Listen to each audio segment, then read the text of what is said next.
자, 서양 사람들은 기본적으로 분류를 하고 범주를 나누는 것을 좋아합니다. 자, 그렇다면 동사는 몇 가지로 분류가 될까요? 동사는 어떻게 분류할까요? 자, 이미 저희가 앞에서 한번 해봤어요. 그렇죠? 기본적으로 동사는 5가지로 분류를 할 수가 있습니다. 그런데 이 사람들이 또 복잡한 걸 싫어해요. 그래서 이왕이면 더 단순하게 분류를 하고 싶어 합니다. 그래서 동사를 이거보다 더 단순하게, 더 간단하게 분류하는 방법이 있는데요. 그건 바로 동사를 2가지로 분류를 하는 겁니다. 아마 문장 오형식은 몰라도 이 2개는 아셔야 될 거예요. 사전에서도 이건 꼭 표시가 돼 있거든요. VI, VT 이렇게요. 그게 바로 자동사와 타동사죠. 영어의 모든 동사는 둘 중 하나다. 자동사이거나 타동사다. 자, 이렇게 보면 정말 단순하고 쉬워 보이죠? 둘 중 하나인 거죠. 자동사거나 타동사. 자, 자동사와 타동사라는 개념도 어려울 건 하나도 없습니다. 자동사는요, 동사 뒤에 목적어가 나오지 않는 동사가 자동사예요. 그러니까 저희가 문장 5형식에서 1형식과 2형식을 묶어서 자동사로 보는 거죠. 타동사는 뒤에 목적어가 나오는 동사가 타동사입니다. 따라서 문장 5형식에서 3형식, 4형식, 5형식 동사를 묶어서 타동사라고 보는 거죠. 개념은 아주 단순하고 어려울 게 하나도 없습니다. 근데 정작 문제는 뭐냐면 자동사와 타동사로 명확하게 구분되는 동사도 있지만 어떤 동사는 우리말로 풀어보면 타동사 같은데 자동사로 쓰는 경우도 있고요. 자동사 같은데 타동사로 써야 되는 경우도 있고요. 그리고 대부분의 동사가 자동사도 되고 타동사도 되고 같은 동사인데 자동사로 쓰일 때와 타동사로 쓰일 때가 의미가 또 달라지고 그렇기 때문에 저희가 새로운 동사를 배울 때마다 이 동사를 자동사로 써도 되는지 타동사로 써야 하는지 이걸 구분하기가 쉽지 않다는 거예요. 자, 이게 도대체 무슨 소린가 하시는 분도 계시겠지만 자타동사 때문에 고생을 한번 해보신 분들은 자, 이게 단순하다고 단순한 게 아니구나 라는 거를 아실 겁니다.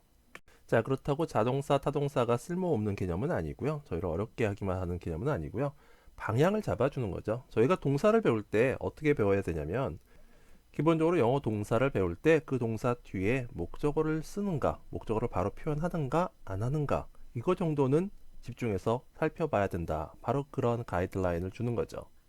저희가 힌트노트 2005년 초판본에선 이런 말씀도 드렸어요. 막 복잡하면 너무너무 복잡해서 헷갈리면 일단 타동사를 기준으로 삼는 것도 방법이라고 말씀을 드렸어요. 동사 다음에는 목적어가 나온다라고 예상을 하라는 거죠. 그런데 어떤 동사들은 안 나오더라. 특이하네 하고 접근을 해본다. 어차피 둘 중 하나고 뒤에 명사가 나오냐 목적어가 나오느냐 안 나오느냐에 따라서 의미가 달라지는 거니까요. 기준을 잡는 게 일단 중요할 수 있습니다. 자, 그리고 오늘은 한 걸음 더 나아가서 자, 사실 이 부분이 오늘 강의에서 가장 중요한 핵심이 될 건데요. 구조를 보고 자동사와 타동사를 이해할 수 있는 힌트, 그 한 가지 중요한 힌트를 살펴보도록 하겠습니다. 자, 저희가 살펴볼 동사는 fly, 날다라는 뜻을 갖고 있는 동사인데요. 자, 그래서 보통 문법책에서는 이런 예문을 보여줍니다. Birds fly, 새들이 난다. 목적어가 없으니까 당연히 자동사인 거죠. 의미도 새가 난다라는 의미로 주어 스스로의 동작으로 끝, 영향을 받는 대상이 없는 자동사가 맞습니다. 자, 그런데 이런 표현도 있어요. fly birds. fly라는 동사 뒤에 명사, 목적어가 있습니다. 그러면 이때 fly라는 동사의 의미는 어떻게 될까요? 이건 엄연히 타동사 구조고요.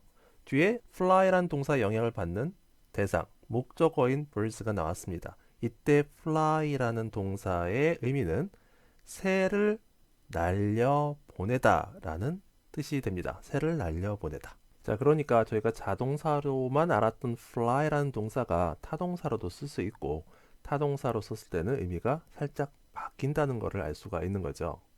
자, 그럼 fly라는 동사가 타동사로 쓸 수 있으니까 무조건 뒤에 명사 아무거나 갖다 놔도 될까요? 자, 예를 들어서 fly라는 동사의 목적으로 the mountain, 산이 목적으로 올 수 있을까요? 새들이 산을 번쩍 들어서 날려버리다? 뭐 만화에서 나올 수 있지만 상식적으로 의미가 통하지 않죠. fly라는 동사와 the mountain이라는 명사를 이렇게 나란히 사용할 수는 없습니다. 타동사 구조로 쓰는 건 불가능하다는 거죠. 의미가 통하지 않으니까요. 자, 그럼 이럴 땐 어떻게 할까요? 저희가 힌트노트와 강의에서 영어는 나열하고 연결하는 언어다라는 말씀을 드린 적이 있어요.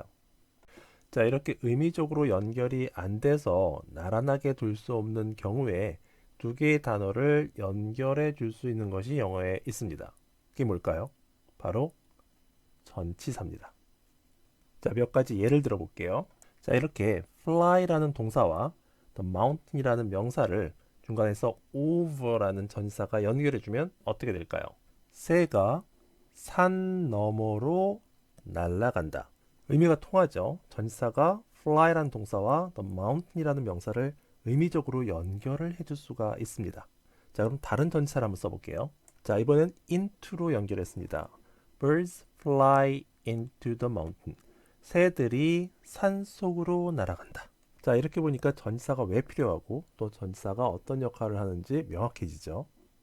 자, 물론 저희가 문법을 공부하면서 자동사와 타동사를 구분해서 외워야 하는 경우도 있지만 구조를 보면 그때 이 동사가 어떤 의미로 사용된 동사인지를 짐작할 수 있는 경우가 굉장히 많이 있습니다. 자, 사실 원어민들도 모든 동사 단어를 다 아는 건 아니겠죠. 우리도 그렇듯이 그 사람들도 글을 읽다 보면 모르는 동사 단어가 나올 거고요. 영어가 모국어라고 해도 처음 보는 동사 단어를 보자마자 무슨 뜻인지, 자동사인지 타동사인지 그 단어, 동사 단어만 보고 알 수 있는 방법은 당연히 없겠죠. 자, 그럼 단어의 뜻을, 그 동사 단어의 뜻을 어떻게 유추하고 어떻게 익혀 나가는 걸까요? 물론 사전을 찾아봐도 되겠지만 사전을 찾기 전에 문장 속에서 구조를 보는 거죠. 문장의 구조에는 그 단어의 뜻을 알려주는 힌트가 담겨 있는 거죠. 구조는 의미를 담아내고요. 의미는 구조 속에 담기게 됩니다. 당연히 저희가 제일 먼저 알아야 되는 것은 많은 단어를 외우기 이전에 구조를 보고 그 의미를 유추하는 방법, 그걸 먼저 배워야 되는 거죠. 자동사와 타동사라는 문법 개념도 단순히 문법 개념이 아니라 구조라는 관점에서 살펴볼 필요가 있는 거죠.